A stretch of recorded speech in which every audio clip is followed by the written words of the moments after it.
High Scholar Velcron observed the holographic display with characteristic disdain, his elongated fingers tracing patterns in the projected light as data streams from distant Earth filled the chamber. The observation deck of the Zavari watchtower stretched 3 kilometers into space, its crystalline walls offering an unobstructed view of the galaxy's spiral arms. Velcron had spent centuries here, cataloging the emotional weaknesses of lesser species, but none fascinated and repulsed him quite like humanity. Another outbreak of rage on their third continent, announced junior analyst Theron, her voice carefully modulated to remove any trace of emotion that might offend the High Scholar. The humans are riding over. Food prices. Velcron's thin lips curved into what passed for a smile among the Zavari. Predictable. They allow their primitive limbic responses to override rational thought. Note how quickly their anger spreads, like a virus through their populations. No wonder they've barely achieved interstellar travel. The Zavari had evolved beyond such base responses millennia ago. Their society functioned on pure logic, mathematical precision, and calculated decision-making. Emotions were not forbidden. They were simply obsolete, remnants of an evolutionary past they had consciously discarded. In the grand hierarchy of galactic civilizations, the Zavari considered themselves the pinnacle of advancement, and their primary evidence was their complete mastery over emotional impulses. High Scholar, therein continued, manipulating the holographic interface. The human's technological advancement rate has increased by 37% in the last solar cycle. Their quantum computing capabilities now exceed. Irrelevant, Velcron interrupted, his voice a perfect monotone. Technology without wisdom is merely sophisticated barbarism.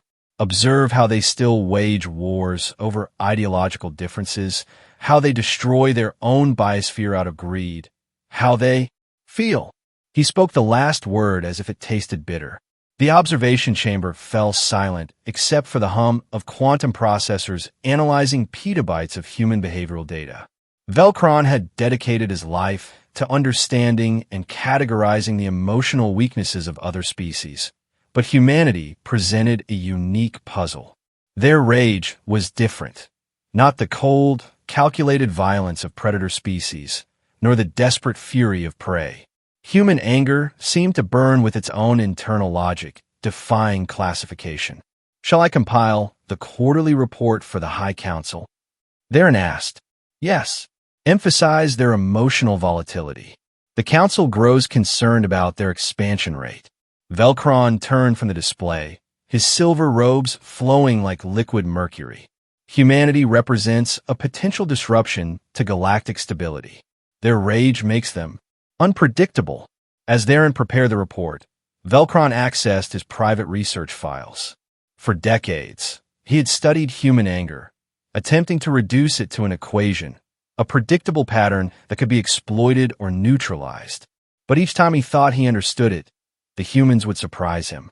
Their rage could be petty and destructive, yes, but sometimes it achieved something almost sublime.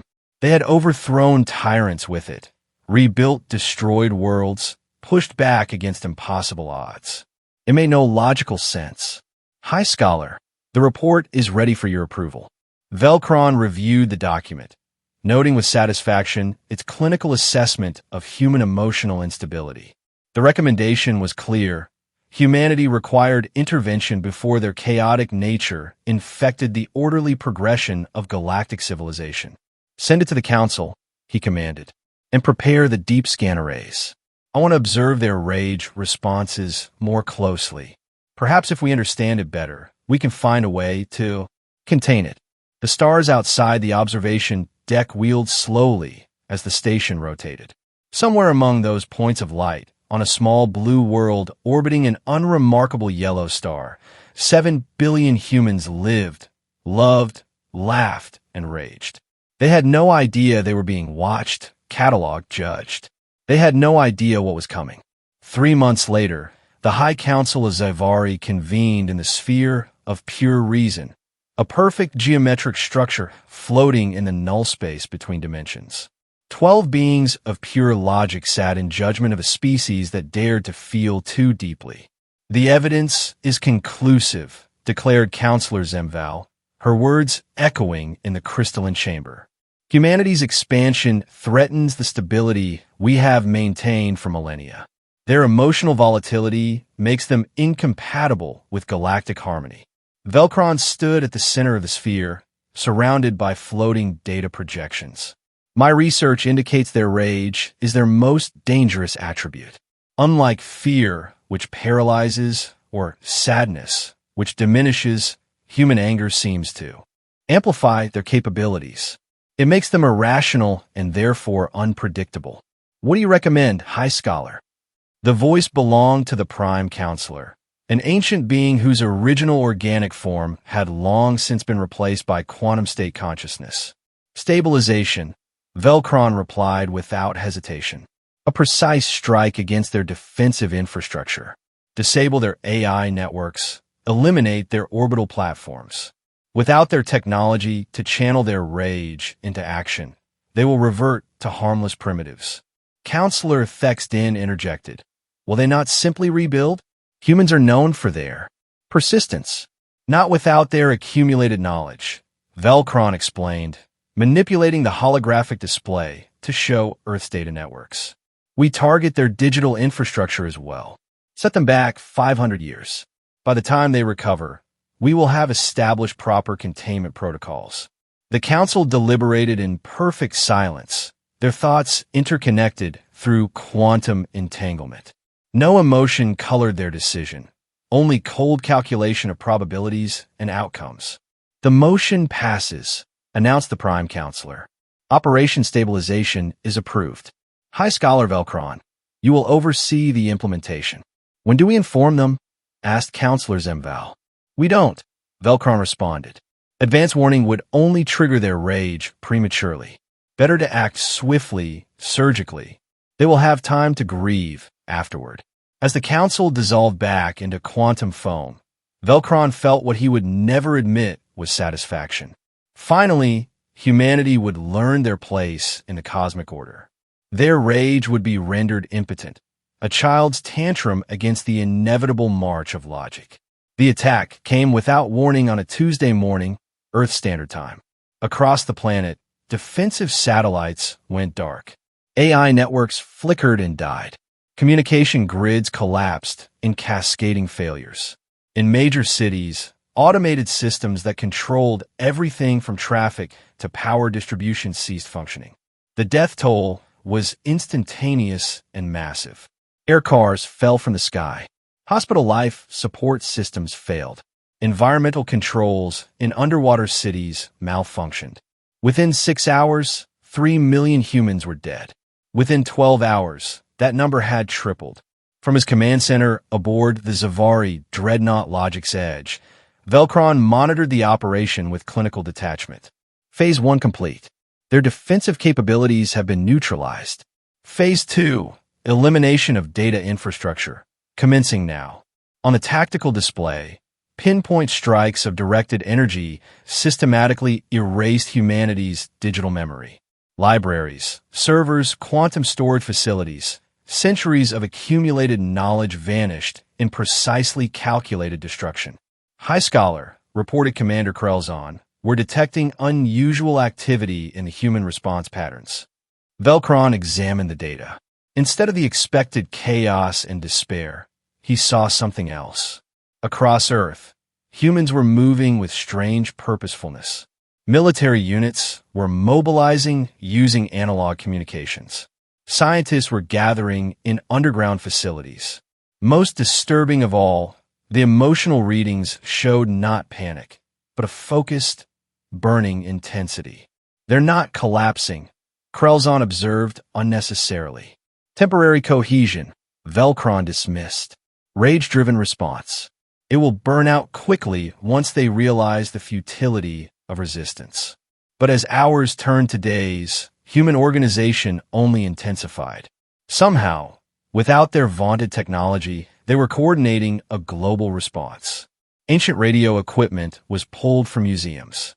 Messages were passed by hand, by light, by sound. And through it all, that burning emotional signature grew stronger. On the fifth day, Earth spoke.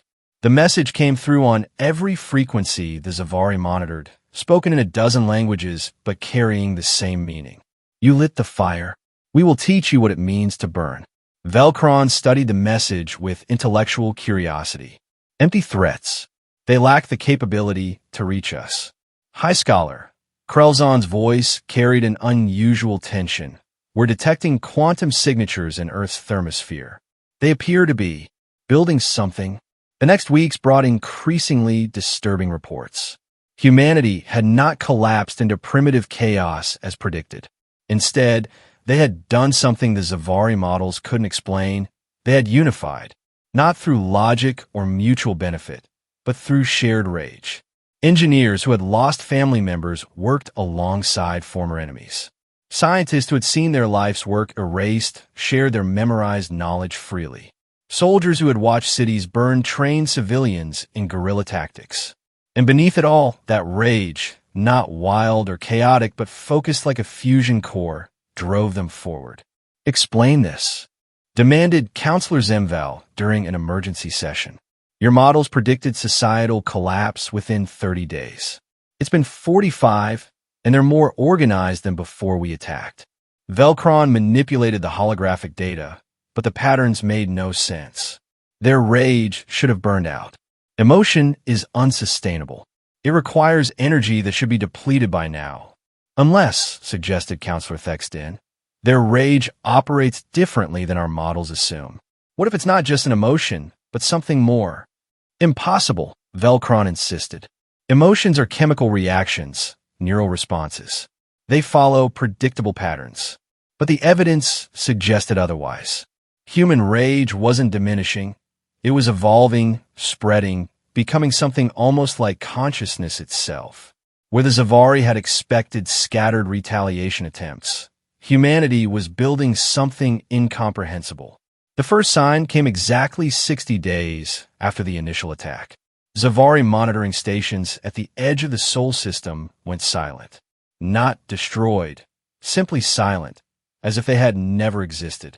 Technical malfunction, Velkron assured the Council. Their technology is crude. They likely attempted some form of electromagnetic pulse. 3 days later, the outer defense platforms vanished. Then the patrol vessels. Then the observation posts. Something was moving through Zavari space, invisible to their sensors, erasing their presence system by system. High Scholar, Krelzon reported, his voice now openly concerned, we've lost contact with the 7th Fleet.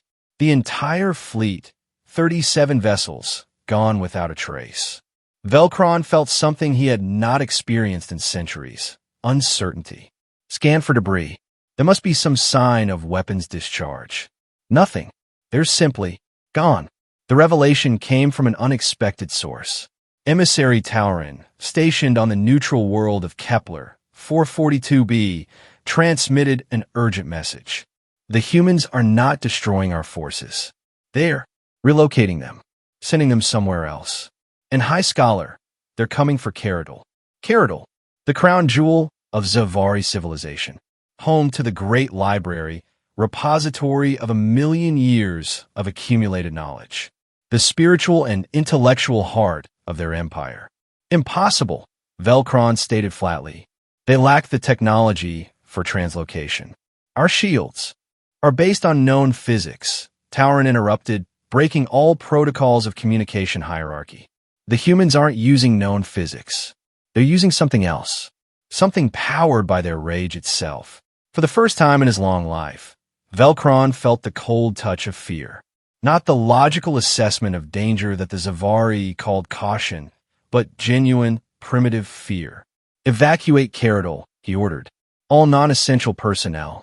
Too late, whispered Krelzon. On the tactical display, the Zavari home system flickered.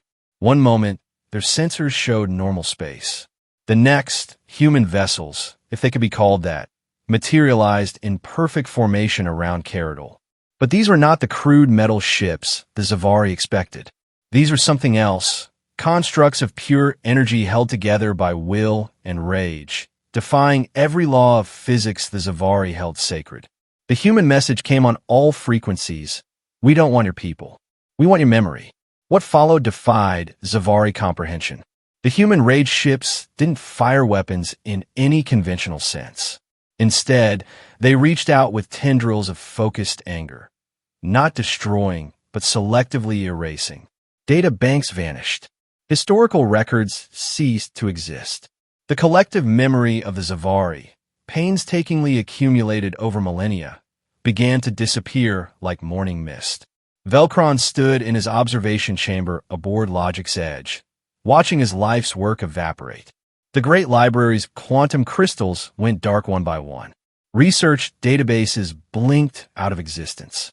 Even personal memory stores, the backed-up consciousness of Zavari scholars, were being surgically removed from reality.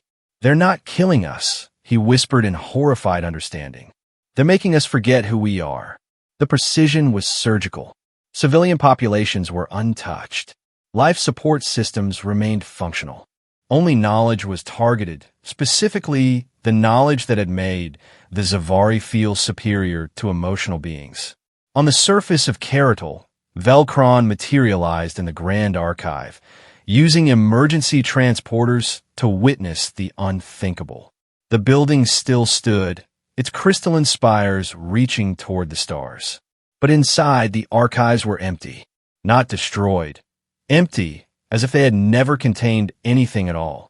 A human figure stood in the center of the chamber, not physically present, but projected through some technology that shouldn't exist. Colonel Jack Rourke, according to the identification transmitted with his image. "High Scholar Velcron," the human said, his voice carrying undertones of controlled fury. "We meet at last. You're destroying everything," Velcron accused. "Millennia of knowledge gone." "What? Destroying?" Rourke shook his head. "No. Teaching. You thought rage was weakness. Primitive. Uncontrolled. You were wrong. Rage is chaos," Velcron insisted, clinging to certainty even as it crumbled around him. "It clouds judgment, prevents rational." "Rage is clarity," Rourke interrupted. "When everything else is stripped away, when logic fails and reason offers no answers, rage remains. Not the petty anger of personal slight, but the pure fury of justice denied." The empty archive seemed to mock Velcron's lifetime of study. "You've doomed us both. Without our knowledge, we'll regress. Without your technology, we'll rebuild. Both of us. But this time, perhaps you'll remember that knowledge without wisdom is not strength. And wisdom includes understanding that emotions aren't weaknesses to be purged, but part of what makes civilization worth preserving." The human image began to fade, but Rourke's final words echoed in the empty chamber. "You lit the fire when you burned our world. We're just returning the lesson. Sometimes, High Scholar, rage is the only rational response to injustice." When human ships vanished as mysteriously as they had appeared, they left behind a Zavari civilization intact, but fundamentally changed. The populations lived, the cities stood, but the accumulated arrogance of ages was gone. The aftermath was chaos, not the violent chaos of war, but the confused stumbling of a people who had forgotten who they thought they were. The High Council found themselves presiding over a society that suddenly questioned everything. "Why did we attack Earth?" became the most asked question, and no one could provide a satisfactory logical answer. The records were gone, but the memories of the attack remained, now seen through eyes no longer clouded by assumed superiority. Velcron, stripped of his titles and authority, stood before a provisional government that struggled to understand what had happened. The crystal halls that once echoed with certainty now rang with doubt. "The humans could have destroyed us," said Provisional Leader Semtar, once a minor bureaucrat, now thrust into leadership by necessity. "Why didn't they?" Velcron had spent weeks pondering the same question. Because destruction wasn't their goal. They wanted us to understand.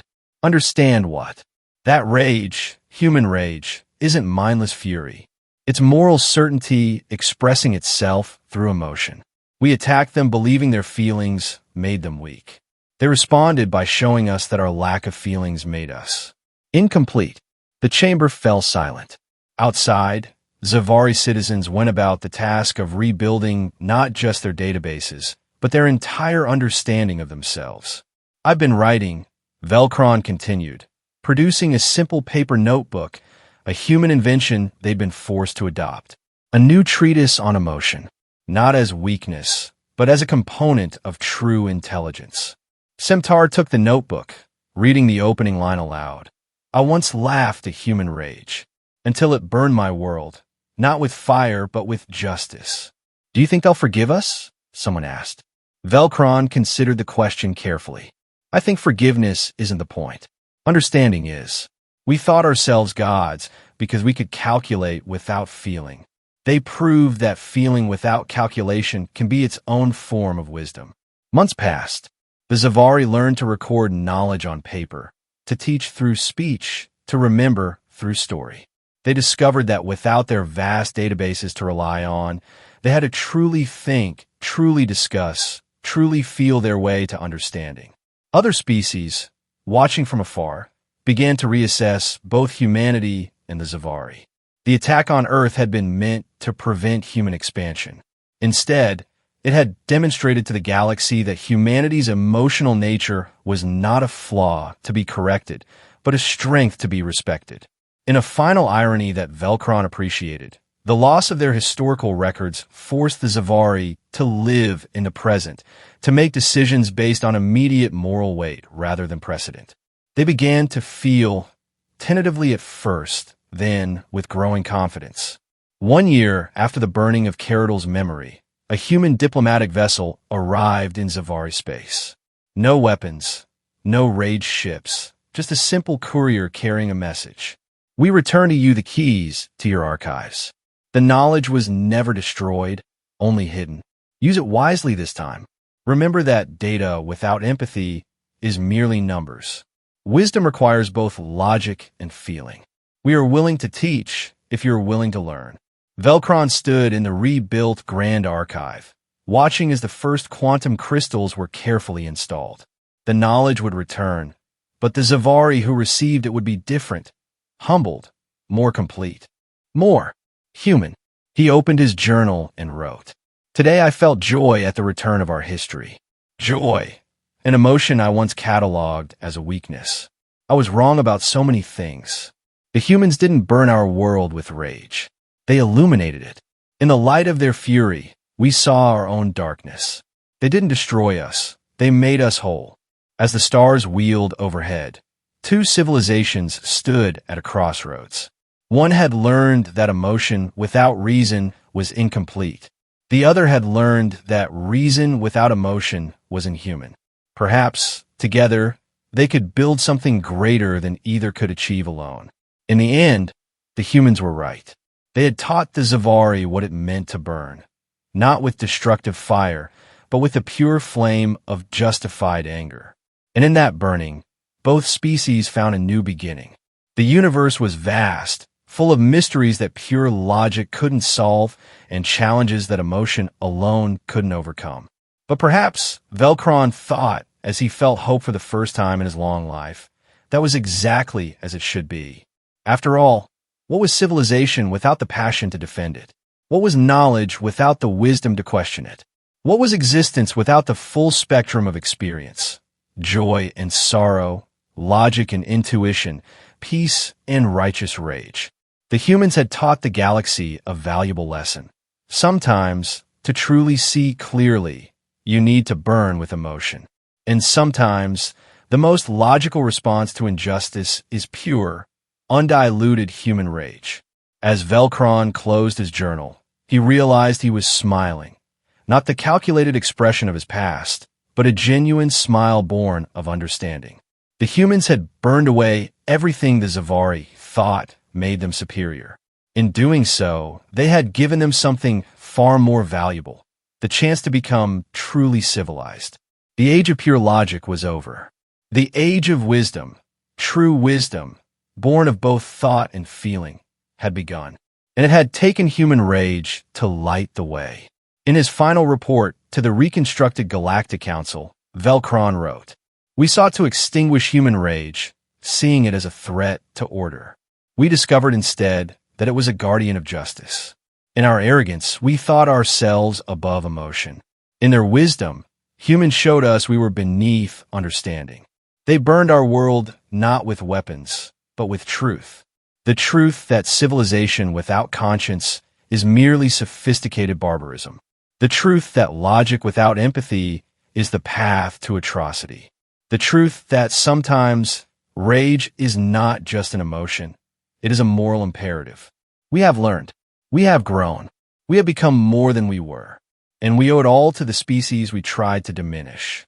To humanity, we offer not just apology, but gratitude. You taught us to feel. In doing so, you taught us to be truly alive. The report was signed not with his former title of High Scholar, but simply Velcron, Student of Humanity. As the document was transmitted across the galaxy, a new understanding spread among the stars. Humanity's rage had not been a weakness to be cured, but a strength to be respected.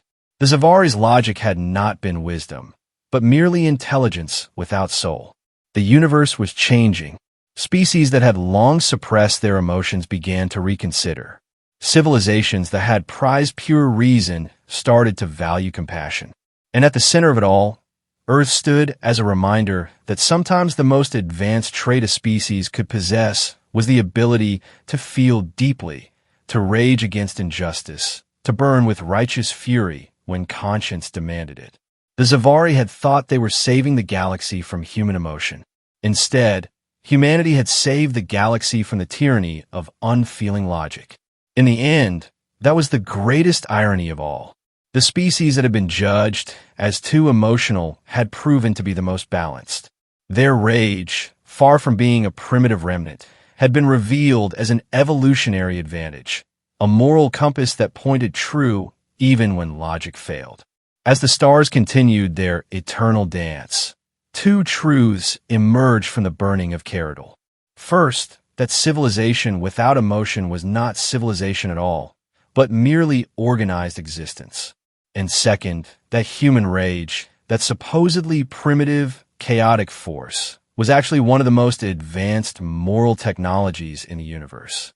The Zavari had learned this lesson at great cost. But in learning it, they had gained something invaluable, the chance to become not just intelligent, but wise.